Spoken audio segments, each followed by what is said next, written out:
Wow. And just My friend Deborah. how difficult it was. Okay, Sure. so we left off last time, for you following on pages, on page 28. And so we'll start off where we left off, which was the provocative principle. Only provocative because it's, as we said, so easily misunderstood these days. So I'm going to reread that paragraph, and we can see where we go with it. Can I ask what chapter? Because our Oh yes, Hebrew is a little bit we're different. about almost at the end of chapter 2. Okay. So it's like the last few pages of chapter 2. And it's going to start the paragraph with the 8th and final principle. Oh. Because we went through the principles that were put forth in the letters last week to a large degree. Now the 8th and final principle that came out of these letters was the one that, as I say here, has caused both trouble and consternation over the past 2,000 years. Applied inappropriately, as it has been, this principle easily lends itself to anti-Semitism. What is emphasized here in the letters is that the church is the renewed Israel, the true temple of God. St. Paul made sure in his letters to accentuate the fact that even though the Jews had rejected Jesus as the Christ, this did not mean that they were rejected by God. He highlighted the reality that Jews were not in themselves evil because of their rejection. However, because this new church was persecuted by the Jews, and especially by the leaders of the local synagogues, the church would then have a tendency to separate itself from Judaism and I'll say potentially perceive itself as a totally new religion. The fledgling church, though, was warned against this reactive tendency and instructed to hold fast to its identity as the true Israel, even in the face of persistent persecution and its seemingly insignificant stature. The church, and therefore each Christian, is the presence of Jesus, the presence of God, the presence of the temple, and the presence of heaven, as long as it manifests the faith. Now, that's where we ended, and we didn't have time to really have a lot of discussion with it. Did anything come up for you that you wanted to address from this? Or Well, I think we brought it up last time that it's really some Jews have rejected Jesus rather than all. But then you distinguished between Jew and Christian, but I was misusing both words actually. That would be the only inconsistency. But I noted it first, and I'm not sure it is. yes. Okay, I'm just new here, so, and I didn't get to this page in my reading yet. But what does the 8th principle say exactly? Well, it's not put out as, this is a summary, a distillation of what's going on in the letters. So, that, and so it's not like we can find the letters, this is the 8th principle, therefore. We find these principles that are distilled out of them. But this comes out of so often why it is that Paul you'll find saying, beware of and be careful of the synagogue of Satan. And that sense of, and that the church would have that sense of going, well, I guess we're no longer the synagogue. We're no longer the church. I mean, we're no longer Judaism. And there is a place where many a heresy rose up, the Marcionite heresies and all of these, which say the Old Testament is useless, because we're not Jews anymore, right? And the answer is, no, yes, you are Jews. You are the Jews. Right. That's where we were going around in circles last time, though. And that's, what was a Jew? What was a Christian? Yeah. And a Jew is one who believes in Judaism. And in the Christian is one who believes in Jesus. And Judaism, as it maintained itself after that point, now Judaism itself has grown over the last 2,000 years. in what's called Rabbinic Judaism and all of its many offshoots. I mean, the denominations of Judaism today. But a Jew would actually not want to be called a Christian. Now we say, well, what about Messianic Jews? Well, they're actually Messianic Christians. They're Christians. Because they are believers in Jesus Christ. Go to an Orthodox rabbi and say, does a Jew believe in Jesus? No. And so, there's not really a rabbi who can tell you that a Jew believes in Jesus. Then we were distinguishing between cultural Judaism, That's right. cultural identity versus That's right. religious beliefs. And That's right. So a Jewish no wonder it gets cultural confusing. is a different Yeah. thing. Okay. Yeah, that's very much different. And that even today is not even cultural always. There are people that are Jewish that don't believe in Judaism. Yeah. Plenty. And they don't even hold the culture of Judaism. So you would say, well, what's your heritage? That's like saying, well, you're Irish or you're Yeah. Scandinavian. Well, you're Hebrew, really. You're Semite. It's probably the more accurate thing is say the Semitic cultures versus Arab or cultures or or more of a Aryan or Persian culture. All these different culture, but it's your genetic heritage. And so we kind of have now used this word very loosely when in today's language of saying, do you mean Jewish in the sense of your genetic heritage? Do you mean Jewish in the sense of your cultural things where, or do you mean Jewish as a political thing, which is really, About more territory. Israeli. See, that's the sense of be more today. An Israeli does not necessarily mean Jewish. As people mix up, there are a lot of Arabs in Israel that are voting members of Israel. They're Israelis. Not all Israelis are Jewish today, politically. So, we use this very loosely in that way. But what we're doing is not using it loosely, and it wasn't back then used loosely. A Jew is, essentially one of the people of God. They're from that sense. And that, now, this is why I say this is, if we don't get this, all these other scriptures start to fall apart. What does it mean to be grafted in as a Gentile? You're grafted into the people of God. Right. You're Jewish now, but you're Christian Right. when you're grafted in. Right. You're not going through the Jewish ceremonies and becoming a Jew. You're grafted into the vine, which is Jesus Christ, who was always the leader of the people of God. So this is where our sociological and political things have got to take back seat Right. to the understanding of a spiritual nature of Paul. Does And it- we're overwhelmed by the sociological. Does explain why I was always comfortable in synagogues from early college age on. You were or were not. I was, Yeah. Yeah, there you go. to the point of taking Hebrew. Yeah. Yeah. So when Paul says that all Jews will be saved in the end, is he referring to, is the spiritual nature behind all of that, the cultural, whoever's genetically from there, they're going to be saved? No. Oh, okay. No. Yeah, that's what I because wonder. yeah, no, that's how- the sense because, if that was true, then there would be no Jew that ever sinned, Yeah. and things of that nature. So, So, what- those people on the Exodus that were thrown out, Dathan and some of those, we go, so it's not about, so when he's saying that, Paul's saying that he's talking about two things. The people of God will be saved. But that as a heritage Jew, God does not reject his people. Right.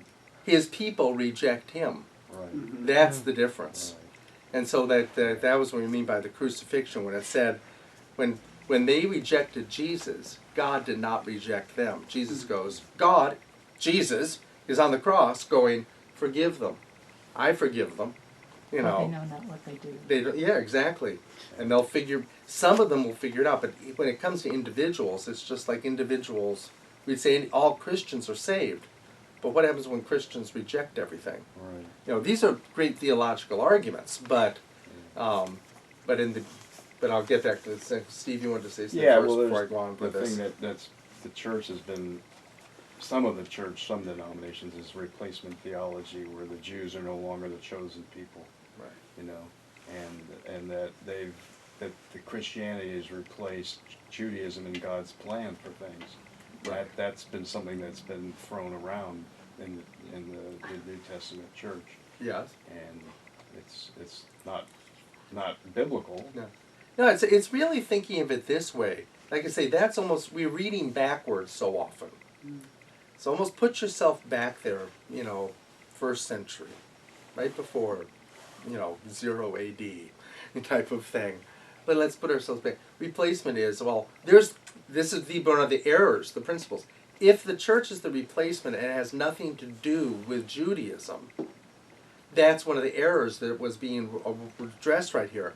No, the church is not a new entity. Right. It's nothing new. It is reformed, truly reformed Judaism. It is Judaism. Jesus came to actually correct them. Exactly. Right. That's the sense. And as a predicted Messiah. Yeah, to lead them. He is the Jewish Messiah. It's a continuation. So it's a continuation. And so what is the church but the people of God? What does church mean? Ecclesia. The gathering or the people of God. We just call it church. Church is not buildings, it's not denominations, it's the people of God. Who are the people of God? Are the Jews the people of God? Yes. Are we therefore grafted in? Yes. That's the grafting of Paul's vine and stuff like that. That's what the whole conversation is. That you see you're grafted in, you're not a new vine. And that would be replacement theology. Right. But the other side that is problematic is also not to go, there are now two different things. There's this Judaism over here and there's Christianity. And it's like, yeah, and that's why the church in the ancient liturgies have always prayed for the older brothers to realize the fullness of that faith. Right. That faith. And it's also why the whole understanding of the Old Testament is necessary. Right. If you don't understand the Old Testament, then you really cannot understand the book of Revelation. It is just chock full of everything from the Old Testament and stuff. And so when it's avoided and only brought into new stuff, it's misunderstood completely. But the principle here being realize who you really are. Don't lose it. Right. That sense. Otherwise we get into this dichotomy. Well, what about the people of God? So is it Jewish or is it Christian or is it... And those names really, get messed up. That's all. Are very confusing. That weren't confusing, like I say, with Paul and John and stuff, when John's kind of going, let me make this clear to you. Well, especially when there were, how many Christian denominations are there now? Yeah. These Preach the 30,000. different- Yes. 30,000, yeah, 30,000? 30,000 I had no idea. at least. Oh my gosh. That's a little Oh, confusing. that was the number I always knew. And then meeting with this Orthodox bishop a couple of years ago, he said, oh, no, it's 60. The count is. And now that means it's people like, in our area, the Open Door Church would be a denomination. Oh, because they're they have a their own denomination. because they've got a church in Petaluma and Novato and San Rafael and Phoenix and other, so you might have 10 churches become a denomination, but and things of that nature. I don't know what the people that really hold those statistics have as their lower limit, but those things would say, okay, you have one leader and you can hold a certain faith and a certain belief, and you're now all these churches out there, we'll call you a denomination. I That's thought it. 300 was bad enough. I know. 30,000, yeah. 30,000. And how many versions of the Bible came out of that? We learned. 450. and 450 50 currently used. Current. Current English translations. That's just English. English translations of the Bible from this, and you wonder why there's such utter confusion. So it's like in that sense. So. Well, then in that case, it's amazing that Christianity has held on as long as it has. Yes. Thank you, Lord. Well, that really does kind of prove that there's something deeper in there than intellect or just culture. Um, but again, now, back to this, the reason for us getting through so clear of that is that the last sentence of this paragraph. The church, and therefore each Christian, but the church is the presence of Jesus, the presence of God, the people of God, the presence of the temple, and the presence of heaven, as long as it manifests the faith. But that's the meaning, just walking in it.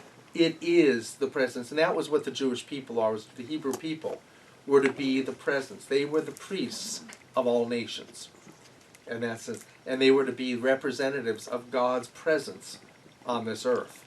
And there was the temple in Jerusalem was supposed to be the Omphalos Mundi, the navel of God, and on Mount Horeb there.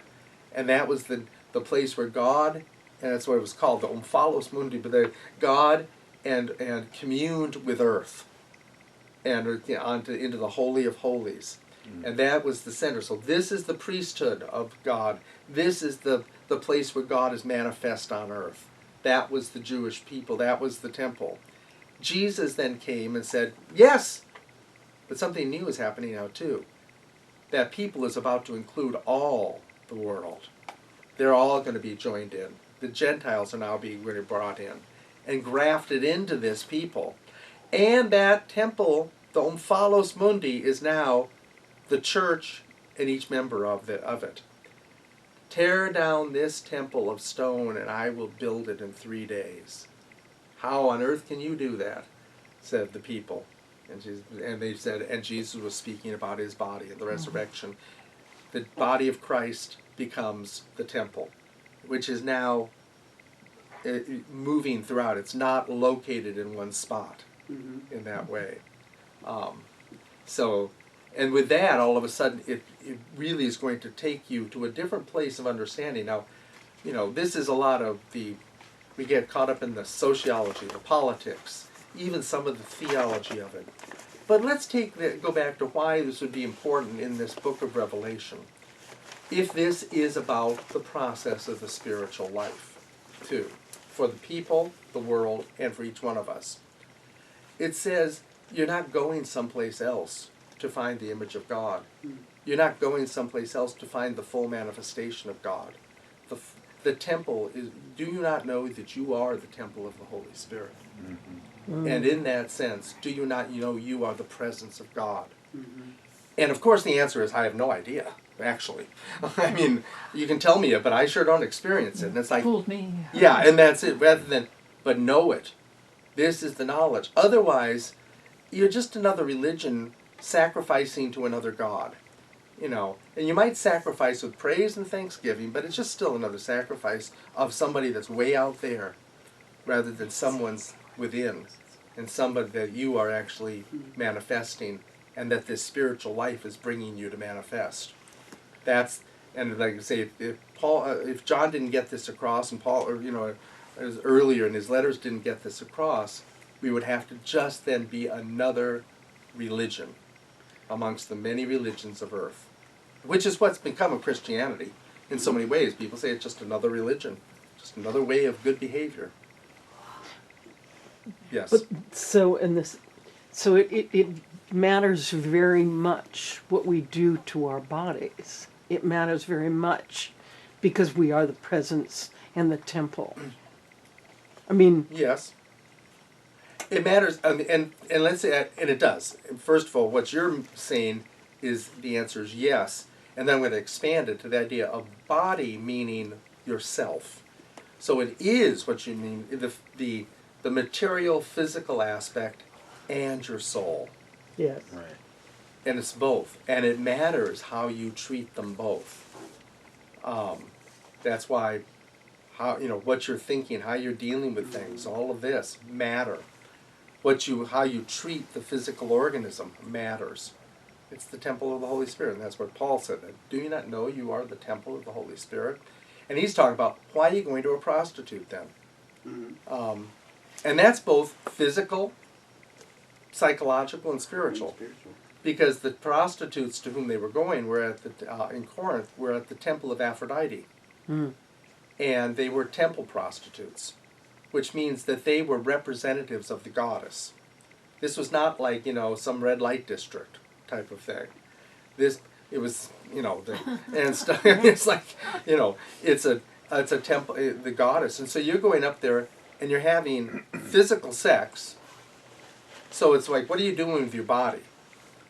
You're also, then with the soul too, what are you doing? But spiritually, you have united with the goddess. Don't you know you're the temple of God? You are united with the Holy Spirit, the Spirit of God, and you're uniting with this goddess, of Aphrodite, the goddess of love. You can't have two. You can't be united to like that. Do you not understand? And that's why he's saying, you are filled with the Holy Spirit. You are the temple now, in that sense. So it matters. So we can return to that. That's we're not going to probably get back to that so much, but bring it back to mind when you feel the necessity. Next paragraph. The delivery of the wisdom of these letters and the application of virtues and attitudes outlined within them is further confirmed by our modern psychological understanding. In the 19th century, psychologists began to separate the various aspects of the soul into discrete parts. Up until that time, much of what was written would merely speak in a threefold manner. Philosophers would speak of the visible part of the person as the body or flesh, the invisible portion as the soul, and the true self, or imago Dei, as the spirit. Eastern Orthodox Christianity had other names for mind, soul, and intellect. Terms such as nous, psyche, soma, and the like. However, with the advent of 19th century and what would later be described as the discovery of the unconscious, terms such as ego, complex, and archetype took precedence. Earlier, those names, nous, psyche, or psyche, and soma, we can see those things. Nous is the Greek word from which we get Gnostic. It means the mind in that way, but it's much bigger than that in the Greek Orthodox thinking.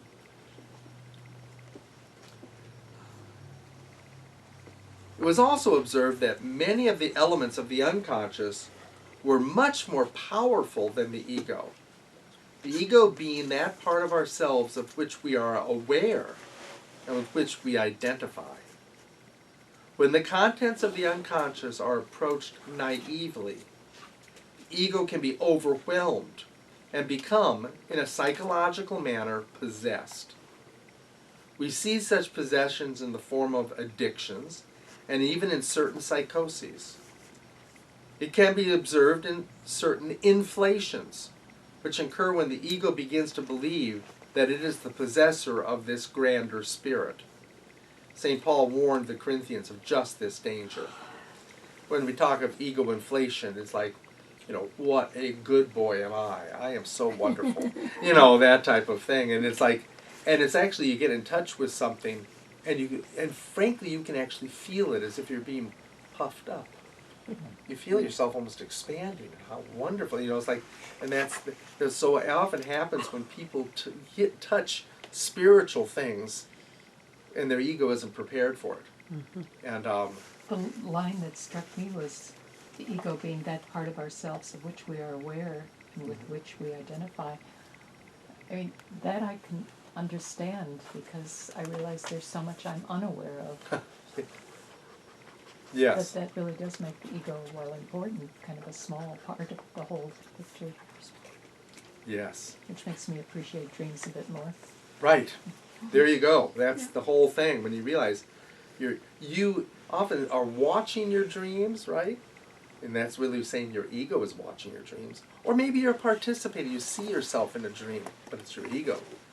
And it's only one character in a whole play. I think that's why Jesus teaches us humbleness as the basis of everything. Yes. You know what I mean? Because when you get that pride, you can be blinded to everything.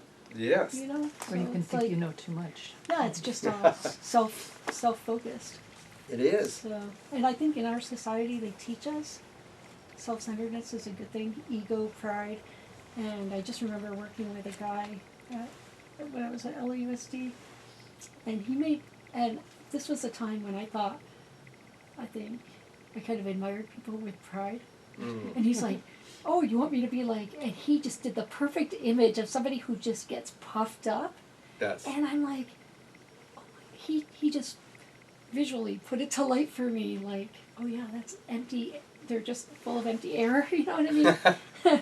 And he was just such a humble person, and he just kind of emulated Jesus to me. Interesting. And I Yes. kind of learned how important humbleness is. But yeah, with the knowledge, there's just so much that we just don't know. How could we be anything but humble, really? Mm. So Truly. yeah. But there's so many ways that you can get caught in that in terms yeah. of that pride and touching spiritual things, like in some churches they encourage prophesying. And if you've ever given a word or ever been in that, then there's that sense of, and it's terrifying. Looking back on it, my experience is like, oh my, but it's like that. It's that possession of pride, and it's so sneaky and so slick that it just slides right in there. So easy. There's a difference between taking pride in something and being grateful Yes. Oh yeah. for having something that seems good happen to you. Yeah. It's one of those places where our words betray us. It's like to take pride in something versus to be prideful. It's like Yeah. that idea. It's like taking pride, it's like, this is a good job. That's just acknowledging it. Maybe a right assessment Just versus, again, like I just Wow, used, I'm what a amazing. good boy am I. Look at how wonderful I am. How spiritual I am. Yes. Yeah. Or like one of the, they're good places, obviously you see it as you'd be using these examples. Another one is in the medical field where they're trying to train physicians now differently in medical school. But it used to be that you realize that within us, what we might be calling in this language is the archetype of the healer. I want to be a healer. I have this image of the healer within. Well, the healer then is people kind of look at the doctor and say, you're the healer, and the doctor goes, I am the healer, and all of a sudden became Dr. God. Nurse, just do what I want.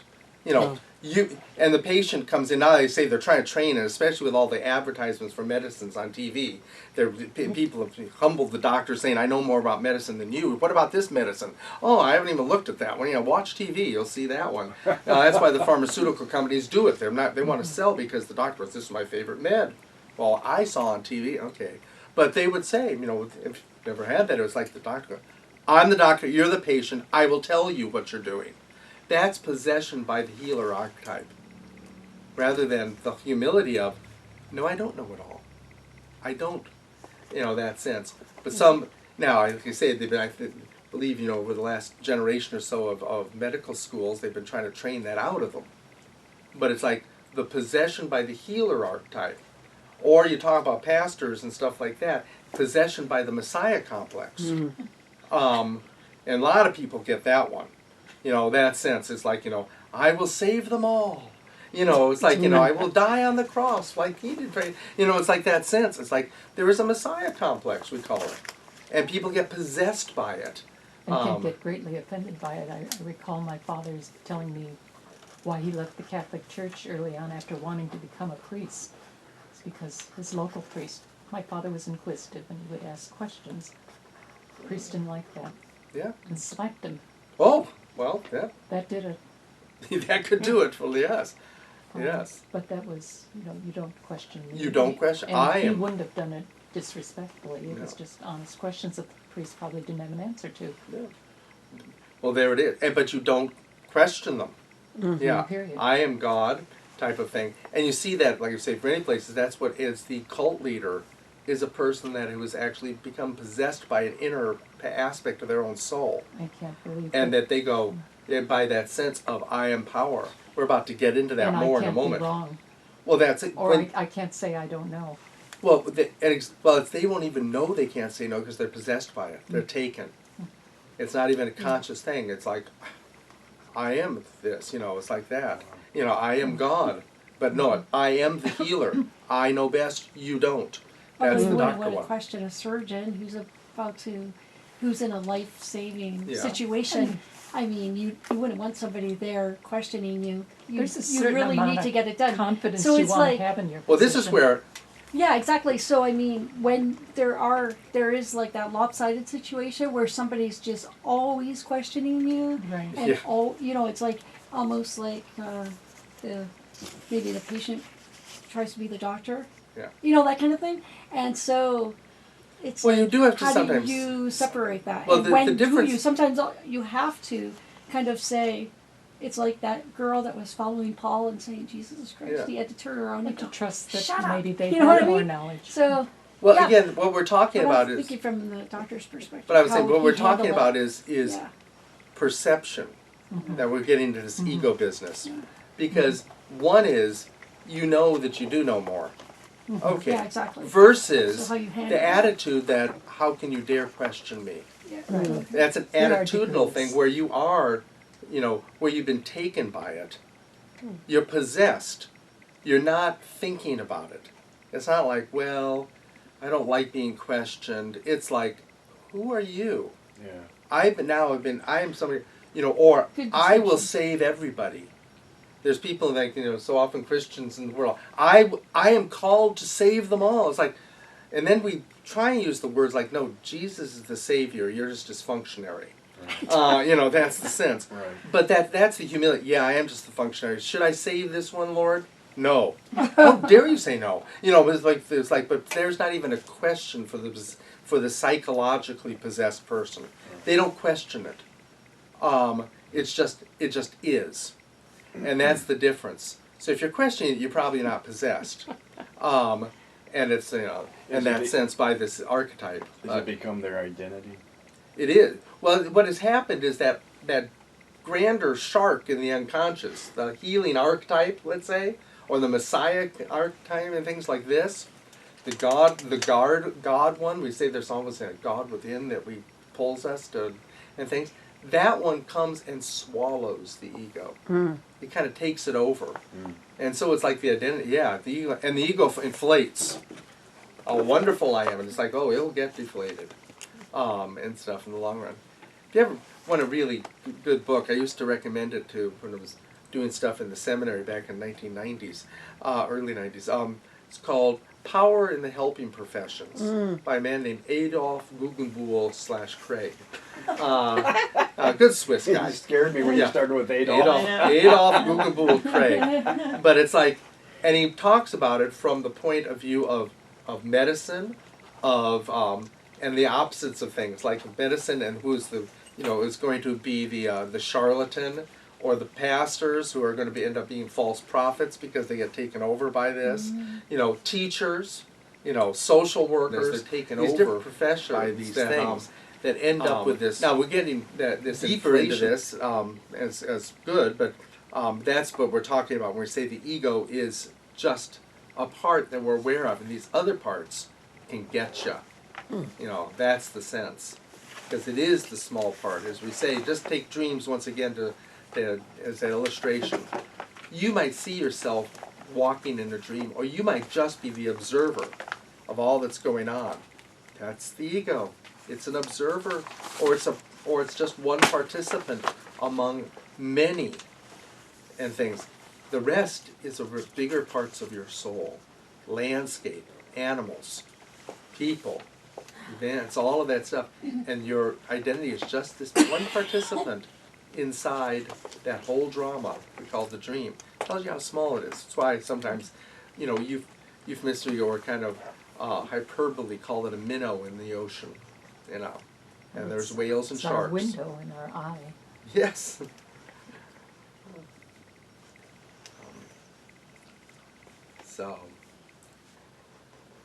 So in the middle of that paragraph, when the contents of the unconscious are approached naively, the ego can be overwhelmed and become, in a psychological manner, possessed. We see such possessions in the form of addictions and even certain psychoses.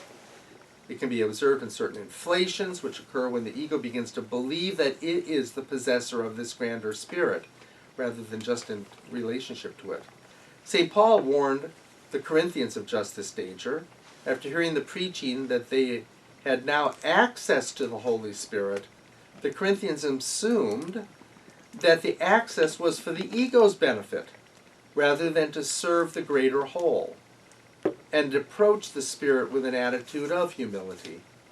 The ego is to be at the service of the Spirit, not the Spirit at the service of the ego.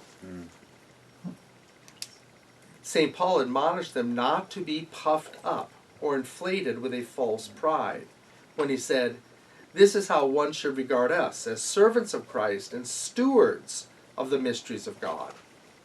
I have applied all these things to myself and Apollos for your benefit, that you may learn by us not to go beyond what is written, that none of you may be puffed up."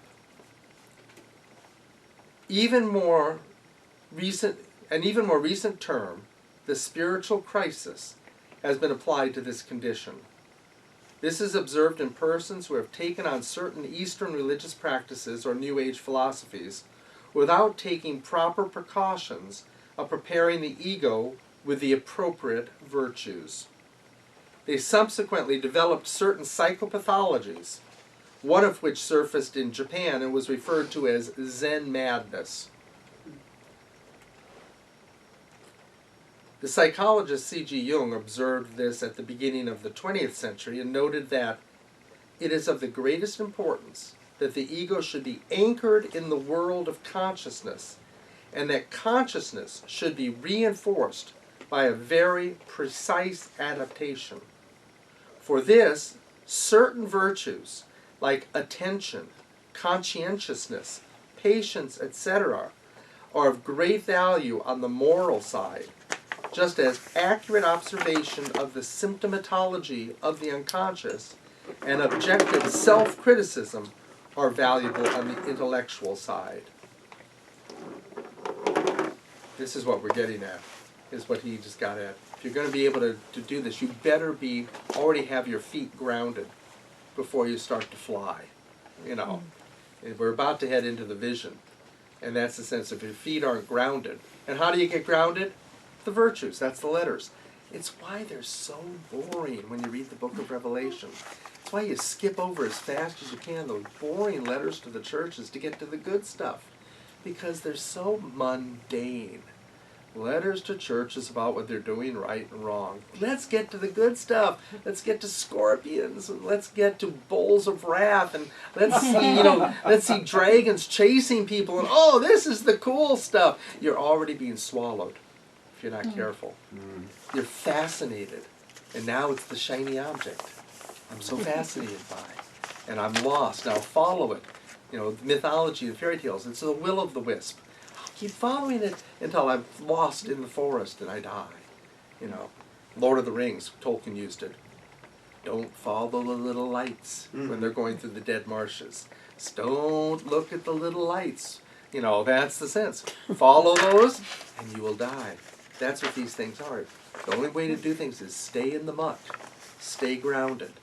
And that's the virtues. That's the letters. Jung observed the necessity for the ego to be fortified by virtues, awareness, and a conscientious attitude prior to engaging any exploration or deep dealings with the unconscious. What we find in the book of Revelation is an early explication of this wisdom. The letters appear to present the attitude that the individual ego must acquire prior to its encounter with the otherwise overwhelming nature of the visions to follow. When attempting to understand a dream, it is a good rule of thumb that the dream be initially taken subjectively and not immediately applied to the outer situation. One of the most common errors in understanding our dreams is that we jump to see them as answering the outer world situation rather than as the corrective to our own attitudes and expanding our limited understanding of our lives. A dream or vision is primarily given to expand our personal lives and lead us into greater healing and wholeness, and so should not be applied to the general outer situation or other people unless there is more to the dream than can be exhausted by an personal interpretation. If, after applying this subjective approach, the dream images and message still seem to say more, then we can be justified in looking at the message's application to the outer situation. As a dream, John would now have to decide, are these messages applicable only to him and his individual life, or are they truly for others as well? In the case of these letters, especially due to the fact that John had been the primary apostle in the vicinity of Ephesus and Asia Minor, the application of the interpretation to the whole church as well as to his individual situation is more than justified. Could you Now, say that let's- one more time? Which part? The last little part about it applying to John because. Well, yeah, and I'll paraphrase what I'm saying for you in that sense, is that whenever you have a dream, first it's a subjective thing. It's only about you. Only if you exhaust that and really doesn't work, then you kind of start to say that maybe it's about an outer situation. Now, we're just, in one sentence, I'm basically, not spending a chapter going, this could be about John, but there's so much more in this than that's just John's life. And John would be the right one to get this message because he's the primary apostle of Ephesus Okay. and of Asia Minor. And remember, all of these letters go to the churches of Asia Minor. Okay. They're all in the same vicinity. They kind of make that circuit from Ephesus, and you kind of start going north, and you make this circle until you come back around, and it can be closed at Ephesus and stuff. So in that way, we're going, okay, this is going to be a dream, a vision that is applicable to the churches, to Asia Minor, and then we're going to say to the general church. But it starts with him. That's the sense. Because, and as a principle, we're going to start with him because as we've already started looking, we're going to ask, what would he have understood? If the dream is playing charades with him, he needs to, we'd have to get what he would associate with it, not what we associate with it, that he may not ever understand. I think this reminds me of Daniel too, in the way he interpreted dreams, Mm-hmm. because I think he started with the king, and he addressed his pride, Yes. his wrong attitude, and then said, and so this is what's going to happen because of that, and so then he addressed the nations Yes. and applied it to the future and everything else. But I think he started Starts with the basically king. With the king, Yes. yeah. So I don't know if that's what you mean, but It that's is what I exactly mean. what you mean, yeah. Well, yes, and especially when we personally, we will go, like often we will have a dream of somebody, really more common is this. We'll have a dream of somebody that we don't really know, but seems kind of like somebody maybe we know. And then we go, well, this is about them. And this is like, and all of a sudden you make it as if everything is prophetic about them. And, or the outer world, as if the outer world is the most important thing. That's, once again, it was only the sense I almost kind of want to go, well, isn't it? No. As if the outer world is the most important thing, even though Jesus keeps saying, this is the thing that is passing away. Your heart is the most important thing. Worry about where your treasure is in heaven. Where is your heart, your treasure? There. Is it this, what's going on in this outer world? This outer world is transitory. It's going to be passing away. What about your soul? Do not worry about who can kill the body, but he who can put the soul in hell, body and soul in hell. In that sense. Worry about that. It's worry about the inner life. That's the most important thing. And so we're always taking a dream that therefore would be much more first about our own personal inner lives and applying them to the outer situation. And then wondering why they're stupid. It doesn't seem to work. That's the sense, because it doesn't apply there. infrequently. And in that sense. And even in this type of thing of the book of Revelation, we're kind of going, it's applying to the individual spiritual life, inner life, and to that bigger spiritual life of the world and of the community in the world too. It's not just about material stuff, the material world. That's the difference. And so we say, but in a dream, so let's just take now the grandness of the book of Revelation. Just take a dream.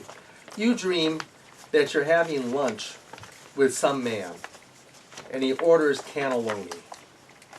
And, and so, you go, oh, it must be so. I was at an Italian restaurant recently, and I thought, oh, that must be Joe that I was having lunch with an Italian, and, Joe irritates you in this dream, or something like that. It's the first thing you would not do is about Joe that you have, because it's not Joe, first of all, some other person. And you're kind of going, it's as if or must be. No, it's, no. It's this sense. It's just a dream. And now, what is cannelloni to me? What is this other person like to me? What's it like having them? What were my feeling levels? What is happening to me? And all of a sudden, it's just about you. And you get a message. And that's it. And that's what we call usually small dreams. In the old days, even say this, people who had small dreams were, oh, that's not important. Only the really important people have big dreams, and those are important. The Book of Revelation is a big dream. But small dreams we have all the time. But they're usually coming as correctives in some way. They're coming as balancing things. Some way, that's what I mean by correctives to a conscious attitude that is messed up in some way. So all of a sudden, let me change that to I'm having lunch with somebody like that I don't really like. I really hate this person, yeah, that type of thing. But we're at lunch in the dream, and and we're sharing cannelloni. Well, I don't know. I'm making this up now as I go along here, but I'm going to go. What is cannelloni? Let's say I go. Oh, it's comfort food. It's nice Italian comfort food. It's a nice thing to share. Yeah, and it's nice to share. Exactly. So you can share this comfort food. Well, and I'm enjoying it, and I wake up and go, that was stupid. Cannelloni and sharing it with Joe is an idiot. I can't. But if I listen to the dream, what was that about? What was I like in the dream? We were enjoying it. Why didn't I hold on to that a bit? And all of a sudden I realize I don't dislike Joe that much. You can make peace with Joe. Well, there's already a part of me that's at peace with Joe that I'm not paying attention to. That's what it's really saying. The dream is not telling me what to do, but what is, if I will grab hold of it. And it's like, and now if I will just go, remember the dream. Let the dream honor it in that sense of saying, don't just over-interpret it. Go, what feeling it bring me? I'm at peace with Joe. But he's still an idiot. But I'm more at peace with him too. So now there's types of things where I can accept him as a human being. We can get along rather than just reject him completely. My soul came in and balanced, corrected an inappropriate attitude that was over. I was over, exaggerating my dislike. When there's a part of me that likes him, that type of thing. And so it corrected something, and the way it corrected is that it was already in me. I just wasn't paying attention. A really kind of good, one-liner is, a neurosis is a one-sided life. So all of a sudden, I'm actually neurotic by disliking him so much because I'm only holding to one side. It's the truth on the other side too, which is maybe you've got that, we were talking about that inflated person, and so all of a sudden you're going, oh, this is the greatest person ever lived, and you dream them as a gutter drunk, and they're sitting there puking on themselves, and it's like, whoa, that feels, now my attitude is modified, that sense, to going, it's hard to see them as that perfect person now, right? But I still value them, but they're not perfect. Versus, because the soul had already picked something. The deeper parts of yourself have picked it up, and you're not paying attention. and then you put, like I say, what keeps us neurotic is we wake up and go, it's only a dream. They're wonderful. That was stupid. Must be the devil gave me that. It's like, no. It's like, that's not it. You're seeing a person in the real, maybe that they're really human. And now that person I respect still, but I'm not going to deify them. I'm not going to accept everything they said, So that's what we mean by subjectively. But now there are other dreams that we would say, like this one, this vision, that we go, something more. There's something more that's going on. And sometimes you know that. And those actually hit you differently even. That's something more. That this is not just about me. It's more, in that sense. For example, John would, if he tried to say this is just about my vision of heaven and what's going on, it's about my spiritual life. Yeah, but there's so much more in it that isn't just personal. And we pick up stuff like that too. And people, that's when we call them prophetic dreams sometimes.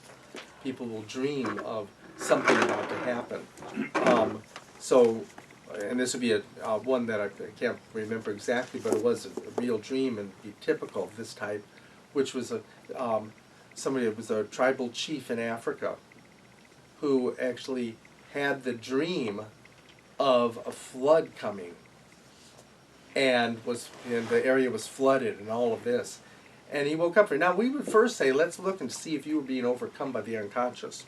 Let's see if you're being flooded in your life. We often talk that way, don't we? It's like, I'm overwhelmed. So what's going on in your life? Are you overwhelmed right now? Oh, there's just too much stuff, and so I dreamt I'm drowning, And so, okay, well, Chief, were you drowning? Is you overwhelmed? Nothing new. Okay, and we'd work it through and go, I wonder if this is you're dreaming for the group because of your responsibility. You're the chief, because you're not being overwhelmed. Matter of fact, you got 3. Handmaidens over there dropping grapes in your mouth. This is not overwhelming time. It's like for things like this, that sense. It's not like everybody's in trouble. Oh, prepare the people, So then we get, like, the king's dream, and, in the Old Testament, which is, okay, there's 7 good cows and 7, that type of stuff. What are cows to you? We work through the subjective and then go, seems like more. Yeah, we're about to get into times of famine. Prepare. Or a flood is coming, prepare. Okay.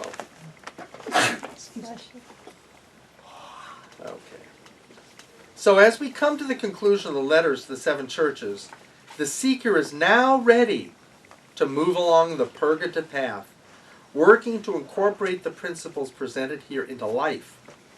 With this message received, John's vision shifts.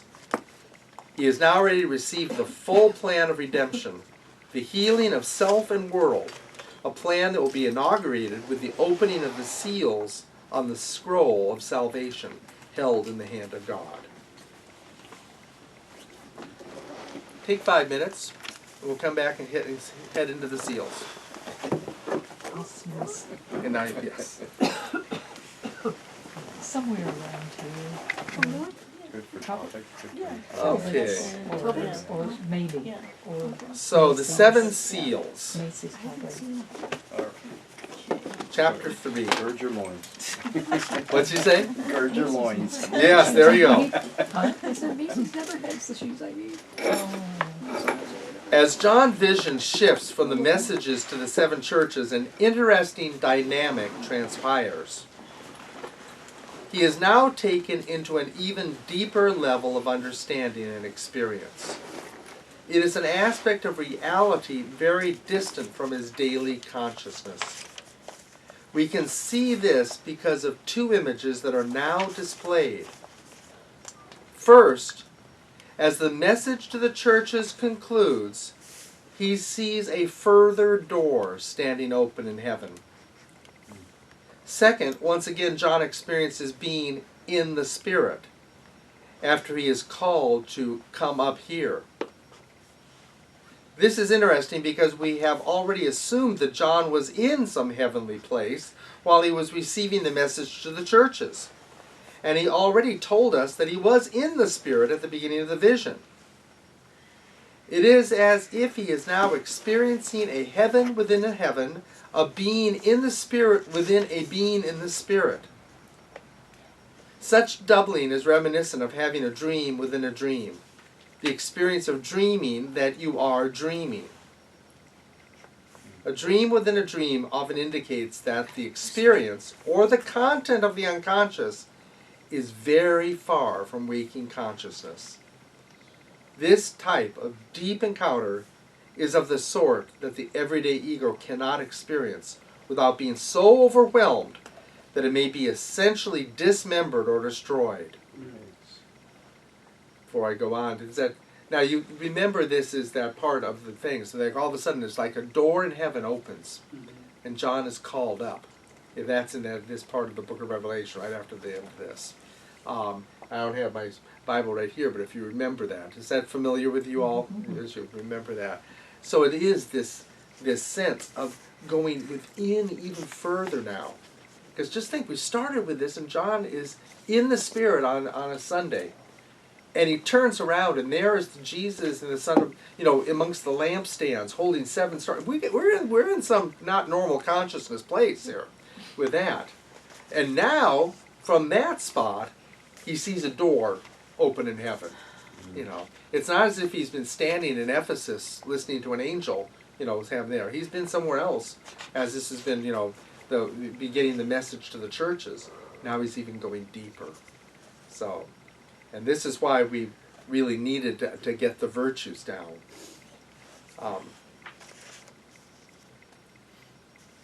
It is too grand for the ego, a reality expressed in Greek mythology by the story of Icarus, who attempted to fly up to heaven only to have the wax on his self-made wings melted by the sun. Do you remember that story? Mm-hmm. Yeah, okay. He plummeted to earth and to his own death. In the Old Testament, we were warned that one cannot look on the face of God and live. In order for John to be able to see God in such a deep, transcendent aspect, he has to go deep into the spirit, the unconscious, far from normal ego consciousness. It will be a numinous experience, one that even the transfiguration of Christ had not prepared him for. John had survived that transfiguration, but this experience of God will be one of such depth that he will need to go deeper into the inner life and the spirit.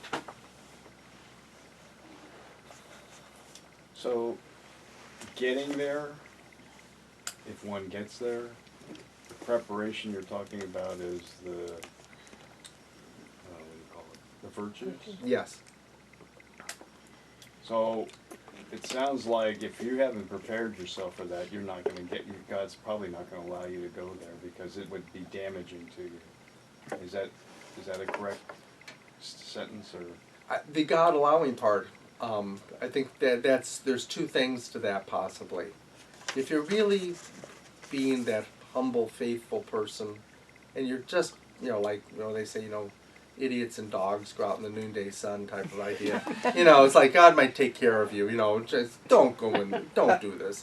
And you probably will be getting much more of an indication, don't do this, if you're listening. Okay. Hmm. But God doesn't stop us from doing stupid things. That's true. I mean, that's the unfortunate thing. It's like often, But we that's, do learn from it. we do learn from it if we survive it. It's the surviving of it that helps. Is this where Satan could come in?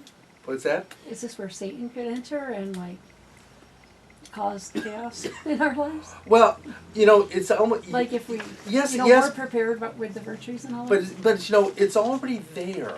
See, we're going to find Satan much more active, further down our spiritual lives. Right now, most of our own problem is us. That's why We've the seen first the part of enemy the... and he is us. What's that? We've seen the enemy and he is us. There you go. Pogo. That's Pogo, yes. But there it is. That we really, often attribute a lot of stuff to the devil that is not the devil. I mean, he can, of course, help us, tempt us into it. That's But what it's I like, meant. But yes, exactly. I mean, it's like he could come in as a tempter at that point. he might say, "Hey, you want to Yeah. get this experience," Yeah. but even some of that is deeper. There's a lot of this, yeah, this stuff is we're going to say that God will not stop us. God gives us what we ask for often. That's the danger. Be careful what you pray for; He'll give it to you. It's like that sense. You ask enough, and you may get it. And so, um, and so now I'm saying, so that's why I answered you in two ways. One is that you'll get a message, please don't do it, but you might disregard it, but you're not going to be stopped. It's not like, well, I can't have the experience. God's just not going to open the door. That's where we get these spiritual crises we were just talking about. People do it all the time and grab the book on Kundalini Yoga. Go to any bookstore, go to the Eastern religion section, and grab a book. You can learn how to do a lot of different techniques. Go to the occult section. You can learn a lot of different spells and different things to do. And you can learn them, and you can practice them, and you can get nailed by them. It's not like, well, I'm going to practice this, and God will protect me because I'm one of His. It's like, don't go out from underneath. Don't do this. We've already been told. That's, again, where the virtues come in. Haven't you already been told this in living a virtuous life? Right. So you're already safe if you're holding on to those. It's usually, again, a lot of these things that happen to us because we're not doing that. We want prideful, stuff. I want to have the most occult experiences. I want the most knowledge of anybody there is. I want these things. That's pride. That's greed. That's avarice. All these different things that can get in the way and get you at that point. So we could be in the purgative way trying to go to the unitive way, and we're just not ready. Yes, yeah. Is that kind of one way Well, I of saying mean, it? and that's it. We get ourselves ready. This whole stuff is getting yourself prepared. Both prepared and actually, we might actually, sometimes, that analogy is good, which is that, it's kind of bad actually, but it's like, because it goes the opposite direction, but it's really like, peeling the onion. The bad part of it is, by the end you get to the peeled onion, there's nothing there. But it's almost the other way around, is if you can get to knowing something. That's all right. Actually, what's that? That's okay. No. I'm pondering whether I share things like it's no problem with sharing this. I just remember, because of saying this, kind of the opposite of the onion. I had a dream, probably when I was around 20. I can remember it was back in that period of time, where there was where I still loved knotless shells, and the knotless was there, and it was like I kept, and there was different things, and it was kept going as I keep going through the veils, going through the knotless, going through to the center, until finally got to the center and saying, and at the center you are the whole. And so it's much more like that we have to do this process. But in the process, you're becoming more and more the complete person, the total self, the spirit. We talked about that spiral last week, about climbing the mountain. It's almost like if you were looking at that spiral path up the mountain from on top, it would be that knotless shell, like this. And that when you finally get to the peak, you're in the middle.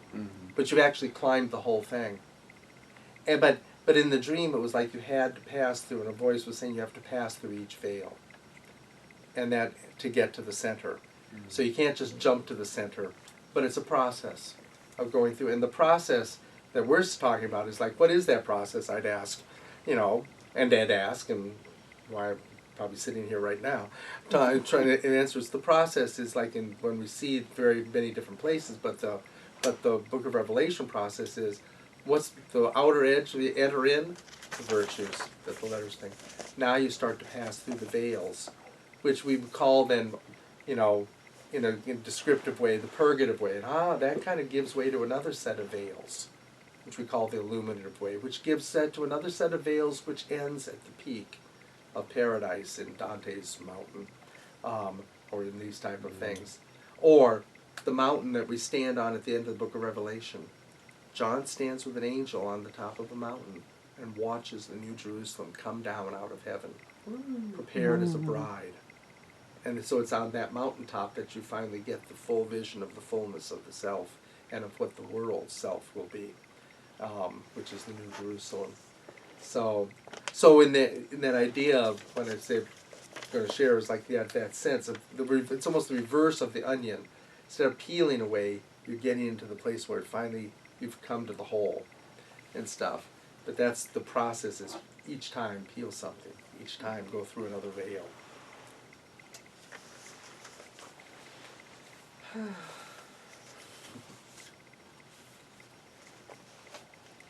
Where were we? One's deep. Once in the deeper Deeper aspect. Yeah, well, that paragraph, thank you. Once in this deeper aspect, John witnesses the heavenly liturgy being performed around the presence of God the Father. God is seated on a mystical throne, emanating destructive power, as symbolized by lightning flashing forth. This is just already, we haven't gotten into all the dream interpretation ways, but as you say, what is lightning? Well, it's destructive power of God. Zeus throws lightning bolts. People are always afraid of lightning bolts. They kind of do mess you up. This power is contained, though, within the living mercy of God. We can understand this in the image of the emerald green rainbow surrounding the throne and its lightnings. Now remember this image.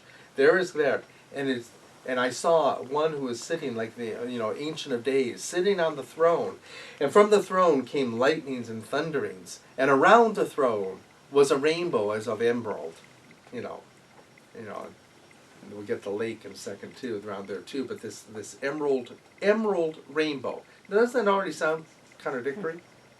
It's an emerald rainbow. Rainbows have lots of different colors, and so that's when we kind of go dreams here and visions. They're not concrete. They're actually metaphors. It's an emerald rainbow. It's like I'd say, if you're fast, you're a deer. Boy, you're a deer. It's not like you are like a deer. That's a simile. Like, an analogy, that type of thing. To say like is, objective. To say, not, she runs like a deer. No. When she runs, she is a deer. That's a metaphor. Well, you're really a deer? I mean, all of a sudden you get brown, a little cute tail and little, things like that, and hooves. No. But you know it. You get it. And so this is a rainbow that's green. That's, it's an emerald rainbow. And that's when you have to get it as metaphors. We can understand this in the image of the emerald green rainbow surrounding the throne and its lightnings. Green is a symbol of life, and the rainbow is God's promise of mercy. This image will be important for John, for as he is about to witness the fierceness of God's wrath manifest in the vision, he will already know that God has contained the fullness of that wrath in mercy. What is about to happen is not meant for the total annihilation of creation, but merely its transformation. Which is why I often say God's not going to let creation be annihilated. If he was going to annihilate it, he'd do it. He's not going to let it happen. He's in the midst of transformation. Any thoughts you want to say before I move on to the beings? Okay. Around the throne sit the representatives of living material creation in the forms of living beings. One with an ox face representing the herbivores. Another an eagle face representing birds. A lion face representing carnivores. And finally one with the face of a man representing humanity. These images are well known to us today as they were later ascribed to the authors of the four Gospels. Also around the throne are the representatives of the Old and New Israel in the figures of the 12 patriarchs and 12 apostles in a continuous act of worship. This is why we come back to what we've emphasized at the end last time at the beginning tonight. This is one people of Christ, of God. One people. It's the 12 patriarchs and the 12 apostles. They're not separate. They're not two different groups. They're seated as the 24 elders around the throne of God. Yeah. Yeah, we'll later see them as well as also stones in the New Jerusalem, in that sense. The 24 here. And as I say, that's why it was so important to belabor the point about what the church is in the beginning. Because if we separated the two as different entities, we'd go, what's going on here? You know, we'd start to say rather than one entity surrounding the throne. And the leaders of that. This is the liturgy that is continually repeated on earth in the Mass, as the Mass is merely a copy and shadow of the heavenly things, as stated in the letter to the Hebrews. It is also a touchstone for the remainder of John's visionary journey, as he will return to the heavenly scene at the end of each set of visions to come. This is a form of Sabbath rest along the way, and a reassurance that God desires this, not the death of creation. So that's just to keep in mind, that's what's going to happen. On the seventh part of each seventh vision of the seals and the bowls and like, and it's like, and there was silence in heaven for, the Sabbath hits. That's when we're going to find that these visions are weeks, if you will. And at the end of each week is a Sabbath.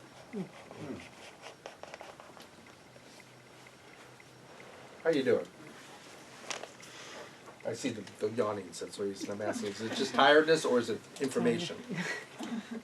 Both. Both. Yeah, but yes. Because they don't want to overload, because that's why we're talking. That's the sense. So, if you find yourself kind of dazing out, going, wait a minute, I dazed out because, we'll talk about that. It's but definitely not material. Yeah, okay, that's good. So in essence, what's going on here is this is like the transition from setting up the whole like the contents of Revelation in terms of a book, a contents page, and now we're going to go into the matter, the deep.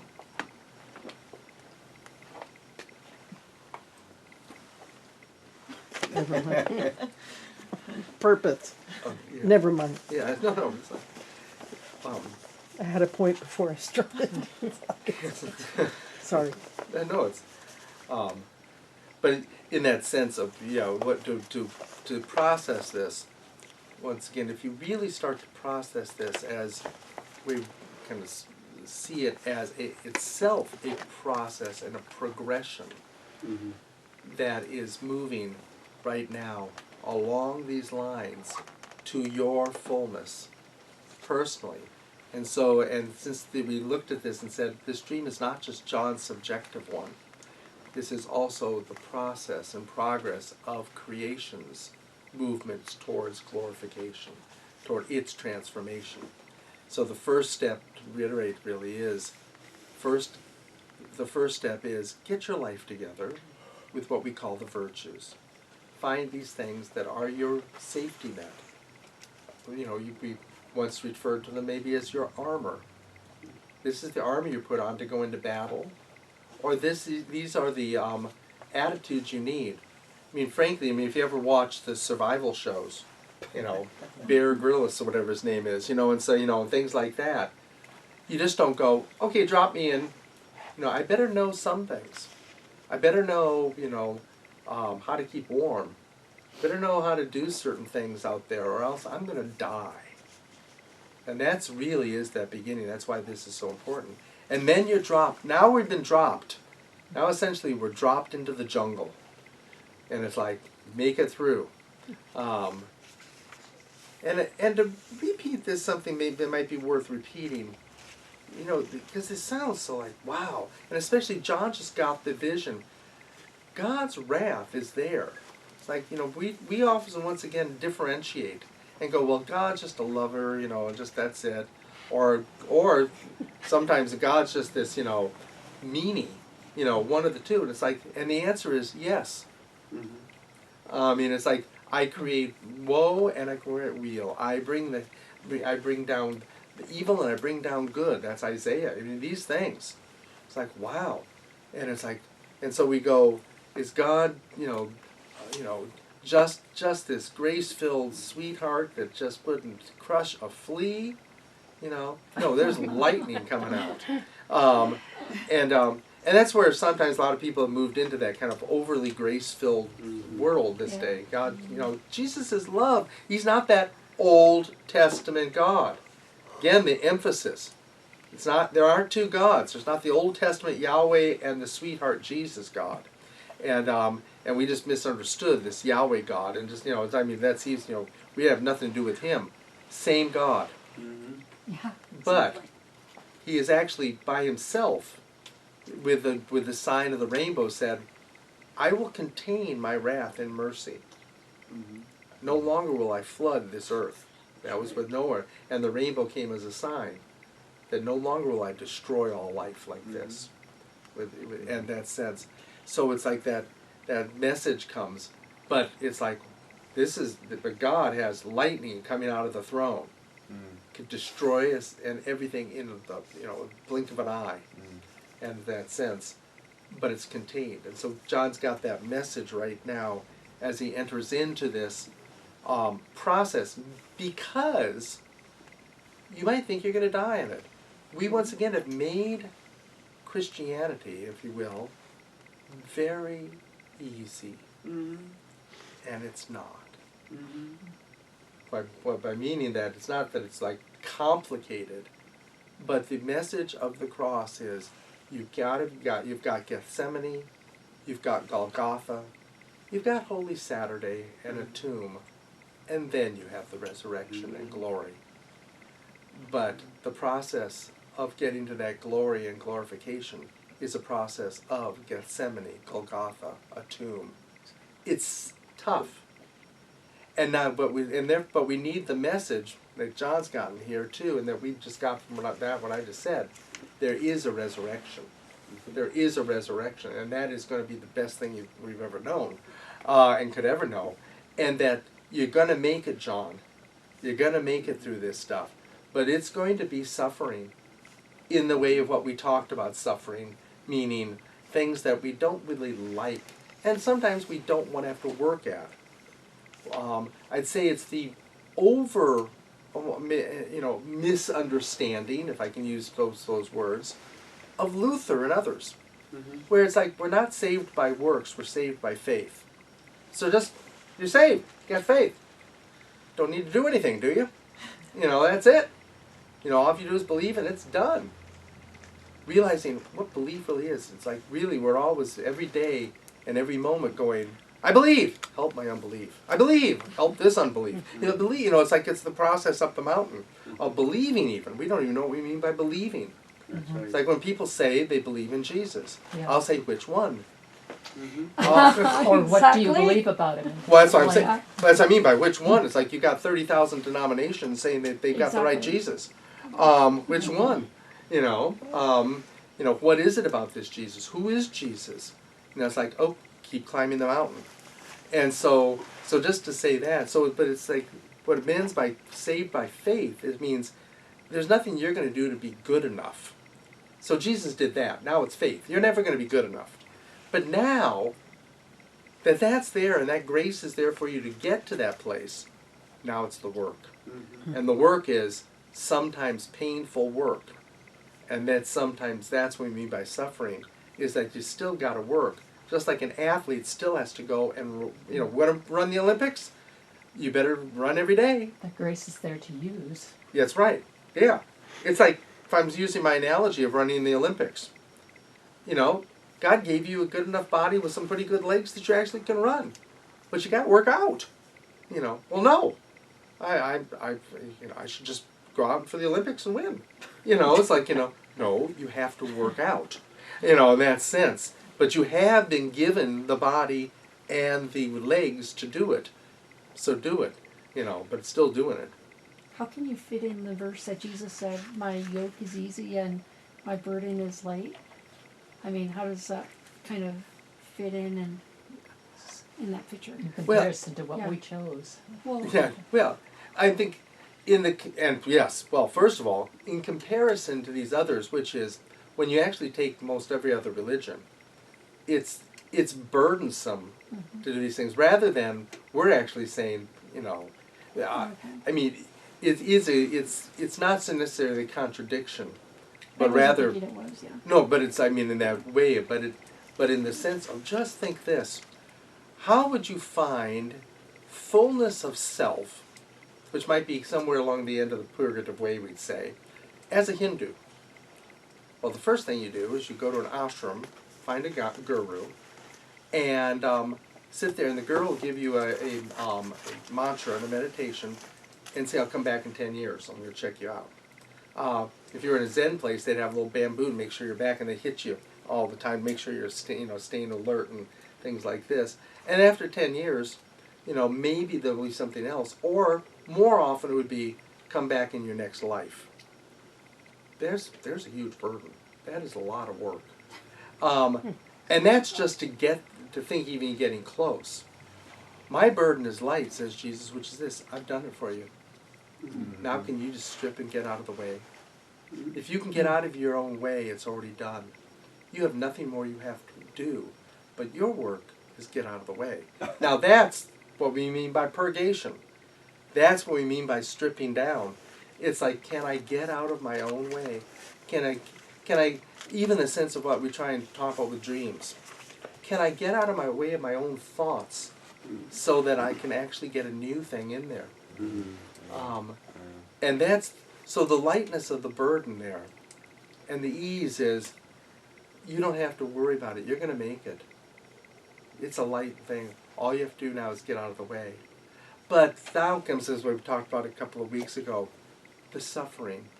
The suffering may be this: I don't want to get this out of my own way. I like whatever it is that's in my way. And that's suffering when you have to go, but it's in my way and I like it. And I have to really, really believe that what's on the other side is better than this. And there's the hard part. And so we're as we're about to enter into the opening of the seals, which we'll leave till next time, because that'll be fun to really go all through the seals together at this one way. But the sense is the opening of the seal, and out comes what we're going to look at as one level, on the personal level and the general level, as we've said before, a power complex. Out comes a conqueror on a white horse. And we kind of looked at it and said, conquerors are on white horses, always. Caesar rode them, always that's the sense. And he comes out conquering. And we go, well, on a worldwide level, that's pretty obvious. I mean, it's a conqueror, takes over things. Whether it's Alexander the Great or Caesars or, whomever. It's a conqueror. What about on a personal level? We go, there's a conqueror. There's a part of me that wants to control other people. There's a part of me that wants power over other people. There's a part of me that wants to run my life and others. And that's... And I particularly want yeah. to call the shots on Yeah. my own life. That's right. And so people find their own little bailiwicks where they can do it. You're not going to be able to be, really powerful like on national levels. You go and become on a city level. Or you maybe just find a small group of people, or your own little church, or you start your own little church, and where you can be it. And you've got a power complex, and it's like, so you only have, but still your power. I'm in charge. I have the power. And then to be said, that, and we're going to say because it's one of the things under the seals that has to be dealt with, and how does pride and power get dealt with? Humility. So you're going to have to be humble and give up it, and maybe you won't have that power. I want that power. You got to give it up if you want to keep moving through the veils. If you want to keep moving towards the center. If you want to keep moving up the mountain, you've got to use humility to not have that power. I like my power. If I don't have my power, I'm nobody. I'm empty. I'm nothing. You are something. I don't believe it. I don't feel it. I'm just going through this little scenario. That's the scenario of a person who has a power complex. We sometimes, real extreme ones, we call them narcissists, who actually do feel totally empty if you take away their identity as the powerful one. They will fight you tooth and nail because all they know behind that identity is nothingness, rejection, rage, and emptiness. And so you say, you're no longer powerful, and they get enraged. And they will come after you to kill you because they got to hold on to that power. And we're going to say, embrace humility, move beyond it, and you'll move on and stuff. But to that person at the moment, I like my power. Or in a much more benign way that's more scriptural than just talking about narcissists. Rich young ruler comes to Jesus, says, how do I inherit the kingdom of heaven? Do the law. Be virtuous. I have. You have. You too can move deeper. You can come into that next level. Jesus loved him and said, you can come. You're right. The kingdom of heaven that you want is right here. But you're going to have to walk with me because I'm it. So, we don't have any backpacks and carts here. So go home and sell everything we have and come and follow me. And the guy said, I can't do it. I like my stuff more than I want the kingdom of heaven. Well, we do try to bargain with Yeah. God about giving up Oh, yeah. some of these things. We never win. You You know? know, that's the way it's like, no. And it's like, never put your hand to the plow and look back. You can't take it with you. Sell it all you have and come and follow me.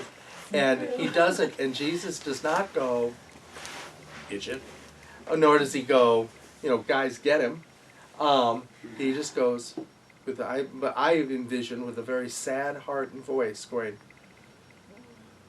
easier for a camel to go through the eye of a needle than for a rich man to enter into the kingdom of heaven. Why? Because he won't give up his stuff.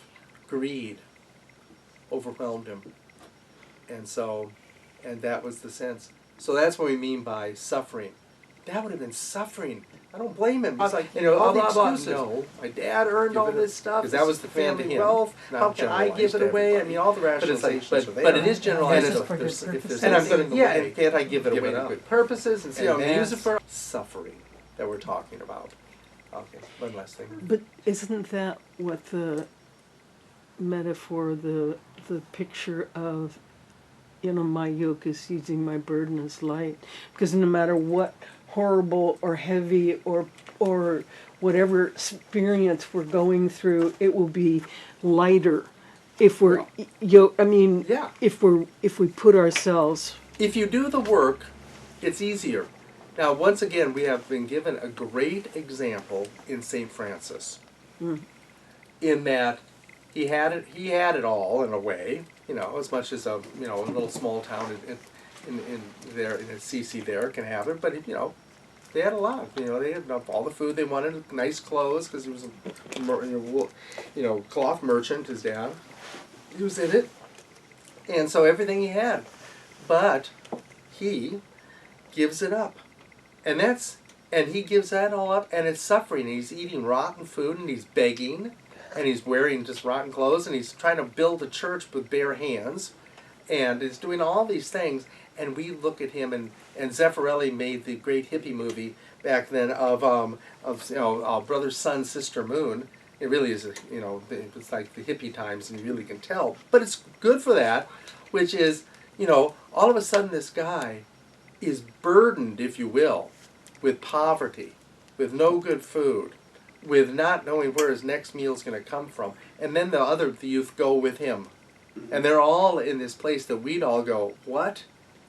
And Francis doesn't even have anything. He had pine boughs to make a house out of, and somebody said, Brother Francis, may I enter your house? My house? It's not mine. He wouldn't go back in. I own nothing. This is him. But the hippie movie has them so happy, dancing through the fields. They are totally, there they are. Ian Clare and all the rest, and stuff are dancing along there, and with a light burden. Their burden was so much lighter than living in the wealth of Assisi. My burden is light. Come, my yoke is easy. And it is. But we look at it and go, that doesn't look easy to me. And yet it is. That's the belief. That we realize that getting to the resurrection side is the easy part. That we just have to believe it. And we don't, usually. There's the suffering to get to it. Well, with that, we'll continue. We actually, on the 17th, St. Patrick's Day is our next time, and we're going to get into the first seal then, right then. So we're going to move then. Fun times. Fun times. So how far down the book, into the book should we go?